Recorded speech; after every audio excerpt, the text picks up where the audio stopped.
Hello everyone, a very warm welcome to my YouTube channel bio in deep. तो बच्चों, आज हम पढ़ने जा रहे हैं एक बहुत ही interesting topic which is Krebs cycle. कई बार ये टॉपिक बच्चों को नहीं समझ आता, कुछ ऐसे पॉइंट्स होते हैं इनमें, तो आज हम सिर्फ 3 से 4 मिनट की ड्यूरेशन में ये पूरा टॉपिक समझने वाले हैं, वो भी फुल क्लैरिटी के साथ में। नीट पॉइंट से कोई भी क्वेश्चन गलत नहीं होगा, दैट इज माई गारंटी। ठीक है, तो बच्चों स्टार्ट करते हैं। ये टॉपिक समझने से पहले कुछ बेसिक पॉइंट्स क्लियर होना बहुत जरूरी है। जैसे कि हमें पता है बच्चों कि NAD+ जो है, इसमें जब हम 2 इलेक्ट्रॉन्स और 2 प्रोटॉन्स देंगे, then it will get converted into NADH। Correct और इनकरेक्ट? ओके, सो ये सिंपल सा फंडा है कि NAD+ में अगर हमने 2 इलेक्ट्रॉन 2 प्रोटॉन दिया तो वो NADH+ H+ में कन्वर्ट हो जाएगा। तो अगर हम यहाँ पर जो है वो इलेक्ट्रॉन्स ले रहा है, दैट मीन्स NAD+ का यहाँ पर क्या हो रहा है बेटा, ऑक्सीडेशन हो रहा है। और दूसरी तरफ अगर हम देखें तो NADH से अगर NAD+ में कन्वर्जन हो रहा है, दैट मीन्स यहाँ पर क्या हो रहा है, रिडक्शन हो रहा है। तो याद रखना, जहाँ पर NADH बनता हुआ दिखेगा, मैं बोलूँगा कि यहाँ पर NAD+ का क्या हुआ, ऑक्सीडेशन हुआ, और जहाँ पर NADH से NAD+ बनेगा वहाँ पर हम रिडक्शन की बात करते हैं। ठीक है बेटा, ये एक छोटा सा कॉन्सेप्ट अपने दिमाग में रखना, जिससे आगे पढ़ने वाले टॉपिक्स थोड़े ईजी हो जाएंगे। आगे बढ़ते हैं क्रैप साइकिल की ओर। अब ऑब्वियस बात है, क्रैप साइकिल के अंदर there are lots of compounds. अब ये कंपाउंड्स को याद रखने के लिए हमें कुछ ट्रिक्स पता होना बहुत जरूरी है। ये ट्रिक्स क्या है? ट्रिक्स बेटा बड़ा सिंपल सा है, इसको थोड़ा सा समझ लेते हैं, क्लैरिटी आ जाएगी। ट्रिक को याद कैसे रखना है? तो ट्रिक को याद करना ही अपने आप में एक ट्रिकी टास्क हो जाता है, बट बहुत ईजी है। हम ईजी और सिंपल वे में इसको समझने का ट्राई करेंगे। देखते हैं, ट्रिक ये है, can cute intelligent obese Karan solve some foreign mathematical operation. Actually मैं क्वेश्चन कर रहा हूँ कि क्या क्यूट इंटेलिजेंट ओबीस करण नाम का लड़का है, वो क्यूट है, इंटेलिजेंट है और ओबीस है, क्या वो सॉल्व कर सकता है some foreign mathematical operations? So that is the trick. यहाँ पर सारे ट्रिक्स के लेटर्स क्या डिफाइन कर रहे हैं वो हम समझते हैं। यहाँ पर can represent the citrate, cute represent the cis aconitate, intelligent में आई रिप्रेजेंट आइसोसिट्रेट, O और S oxalosuccinate, K for alpha ketoglutarate, S for succinyl CoA, S for succinate, F for fumarate, malate. So this is what oxaloacetate. ठीक है, सो ये simple सा trick है। Again मैं बोल रहा हूँ, चीज़ों को हम बार बार पढ़ेंगे तो याद हो जाएगा। मेरा ये सजेशन होगा कि थोड़ा सा पॉज देकर इसको समझने का ट्राई करना। आगे बढ़ते हैं इस वीडियो में। अब ये साइकिल यहाँ पर कुछ इस तरीके से बना हुआ है। यहाँ पर अगर हम देखें तो एसिटाइल कोए जो कि ऑलरेडी लिंक रिएक्शन के थ्रू बन चुका था, ये एसिटाइल कोए जो होगा ये एंट्री करता है कहाँ पर, TC साइकिल में, also known as Krebs cycle और सिट्रिक एसिड साइकिल। इसमें acetyl CoA which is of 2 carbon, ये रिएक्ट करता है ऑक्सिलो एसीटेट के साथ, जो कि 4 कार्बन का कंपाउंड है।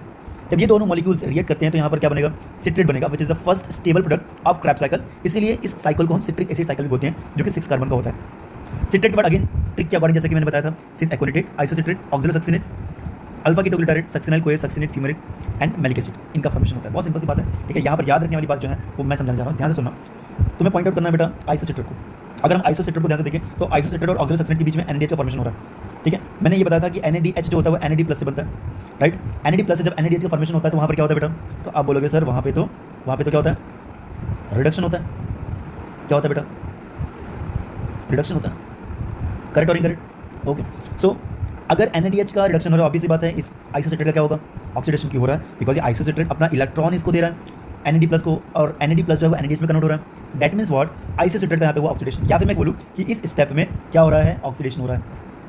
तो याद रखना बेटा, जहाँ पे NADH या FADH2 बनता हुआ दिखेगा, उस स्टेप के अंदर क्या हो रहा है, ऑक्सीडेशन हो रहा है। तो ये पूरे क्रैप साइकिल के अंदर बेसिकली अगर हम देख पाए तो 1, 2, 3 एंड 4, ये 4 प्लेसेस पे क्या हो रहा है, ऑक्सीडेशन हो रहा है, NADH बन रहा है, दैट मीन्स व्हाट, ऑक्सीडेशन हो रहा है। ठीक है, अब ये याद करने का तरीका भी बहुत ईजी है।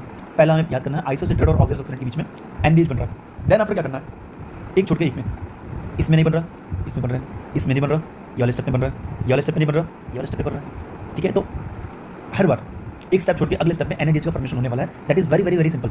आई होप समझ में आ रहा होगा। ठीक है, इसी के साथ बेटा याद रखना, S और S के बीच में क्या बन रहा है, GTP and it will ultimate form ATP। ये भी क्लियर हो गया। ठीक है, तो हमें पता होना चाहिए कि कौन से स्टेप में NADH का फॉर्मेशन हो रहा है और कौन से स्टेप में ATP बन रहा है। तो ये बहुत ही सिंपल है कि आइसोसिट्रेट और ऑक्सिलोसक्सिनेट के बीच में पहला NADH बना, एंड देन एक स्टेप छोड़ के अगले स्टेप में ये प्रोसेस कंटिन्यू होगा, और ultimately we will get 4 steps जहाँ पर ऑक्सीडेशन रिएक्शन हो रहा है। और S के बीच में मैंने क्या बताया बेटा कि वहाँ पर GTP जो कि बाद में ATP बनाएगा, इसका फॉर्मेशन हो रहा है, क्योंकि यहाँ पर ATP के लिए जो फॉस्फेट है वो सबस्ट्रेट से मिला है, इसलिए इस स्टेप को हम क्या बोलेंगे, इस स्टेप को हम बोलेंगे SLP, बोले तो substrate level phosphorylation. I hope video समझ में आ रहा होगा। एक और बहुत इंपॉर्टेंट चीज़ है कि सिट्रेट की हमने बात की थी कि 6 कार्बन होते हैं, सिस एक्वानेटेट में भी 6 कार्बन है, आइसोसिट्रेट में भी 6 कार्बन है, ऑक्सिलोसक्सिनेट में भी 6 कार्बन है, बट ऑक्सिलोसक्सिनेट के बाद डीकार्बोक्सिलेशन रिएक्शन स्टार्ट होता है, और ये सक्सेसिव 2 स्टेप्स में होता है।